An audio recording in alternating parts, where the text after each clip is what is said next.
माकडांची शिरगणती शंकरराव पाटील यांचा पुस्तकातला एक धडा आपल्याला आठवत असेल, ज्याच्यामध्ये सरकारी आदेश हा शिरसावंद्य मानून त्या निमित्तानं जो काही कारभार सुरू होतो आणि गोंधळ सुरू होतो त्याचं चित्रण त्या सगळ्या धड्यामध्ये आहे।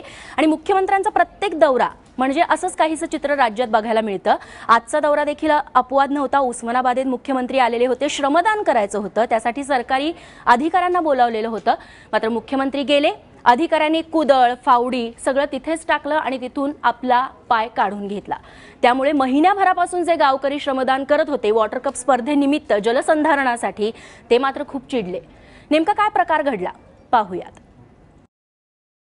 आज मुख्यमंत्र्याचा 2 जिल्ह्यामध्ये दौरा आहे, उस्मानाबाद आणि लातूरमध्ये, आणि म्हणून महाश्रमदान आयोजित करण्यात आलेलं आहे। बघा ना,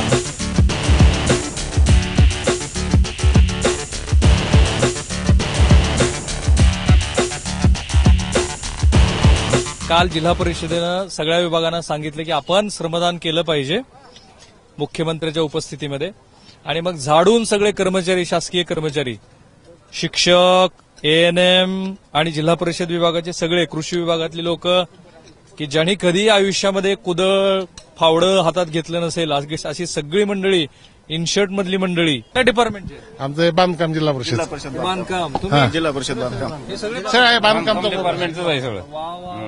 हे बघा उपअभियंता आहेत। किती वर्षानंतर हे श्रमदान केलं आपण?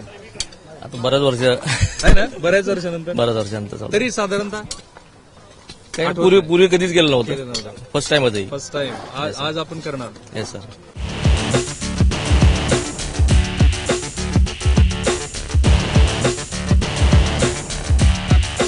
ह्या गावातले तर गावकरी करतच आहेत, पण सर्व कर्मचारी आणि अधिकारी यांनी पण एकत्र येऊन महाश्रमदानाचा यज्ञ करायचा असं CEO साहेबांनी ऑर्गनाईज केलं।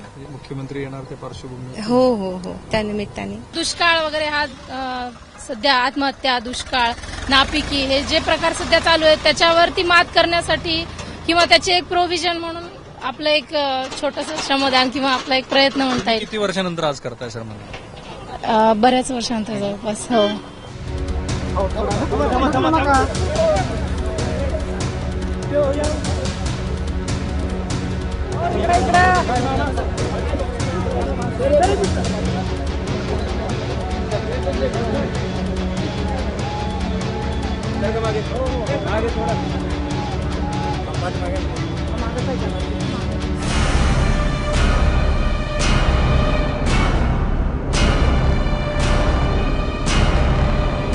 आणि अशा रीतीनं मुख्यमंत्री येऊन गेल्याच्या 5व्या मिनिटाला महाश्रमदान शिबिर बंद पडलं। बघा, रिकामे तुमचा हे खोरं, कुदळ, टिकाव, पाट्या। आता याच ठिकाणी काही मिनिटापूर्वी बघा ना, बघा इथे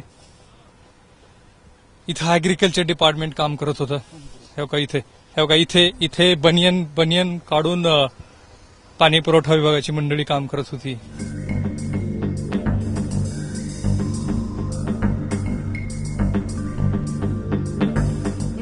नाही, बोला बोला बोला। लोकांनी 1 ते 1.5 महिन्यापासून इथं रात्री आणि दिवसा काम करतायत, पण त्यांच्या कामामध्ये त्यांचा प्रोत्साहन वाढवण्यासाठी त्यांनी कमीत कमी 5 मिनिटं तरी इथं श्रमदान करायला पाहिजे होतं, अशी गावकऱ्यांची इच्छा आहे। त्यांनी केलं नाही, श्रमदान केलं नाही आणि कुठल्याही प्रतिनिधीला भेटले नाहीत किंवा नागरिकांना कुठल्याही तिथं काही हे केलं नाही। थोडं तपशीलवार सांगा, हे काम ऍग्रिकल्चर डिपार्टमेंटनी केलंय का गावकऱ्यांनी केलं? हे पूर्ण काम गावकऱ्यांनी केलेलं आहे। झालेले कधी आहेत? 1 वर्षाच्या पुढचे, आणि ह्या गावकऱ्यांचं श्रमदानाचं काम कधी चालू आहे? आज 30 दिवस तर झाला असतील जास्तीत जास्त।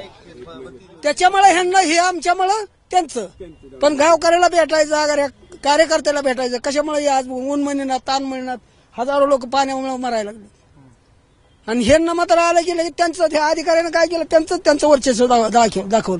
गावकऱ्याचं काहीच नाही, सगळा दिखावपणा त्यांचा। म्हणजे माननीय मुख्यमंत्र्यांनी हिवऱ्या गावाला भेट देणं हे खरंच आमच्यासाठी खूप मोठी गोष्ट आहे। सगळ्यांनीच येऊन गावात, आजपर्यंत मंत्री नाही आला कधी गावात, त्यांनी येऊन जाणं म्हणजे खूप आमच्यासाठी अभिमानाची गोष्ट, सगळ्यांसाठी, सगळ्या तरुण वर्गासाठी, महिलांसाठी।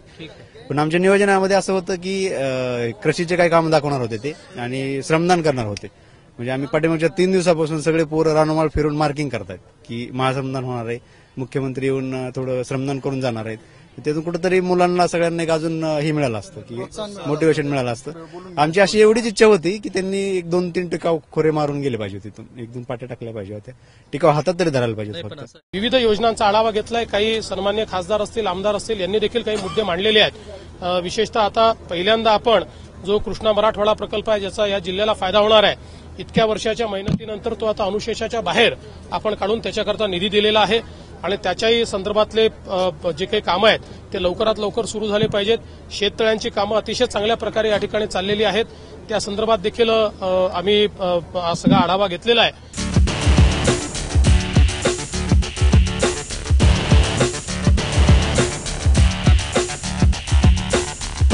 तुम्हाला आठवत असेल की मागच्या मुख्यमंत्र्यांच्या दौऱ्यामध्ये सुद्धा माहितीचे स्टॉल्स लागले आणि ते लगेच गायब झाले होते. काहीही शिकायचं नाही आणि केवळ पॉवर पॉईंट प्रेझेंटेशनवरती सरकारला वेड्यात काढायचं, याचं हे काम आहे.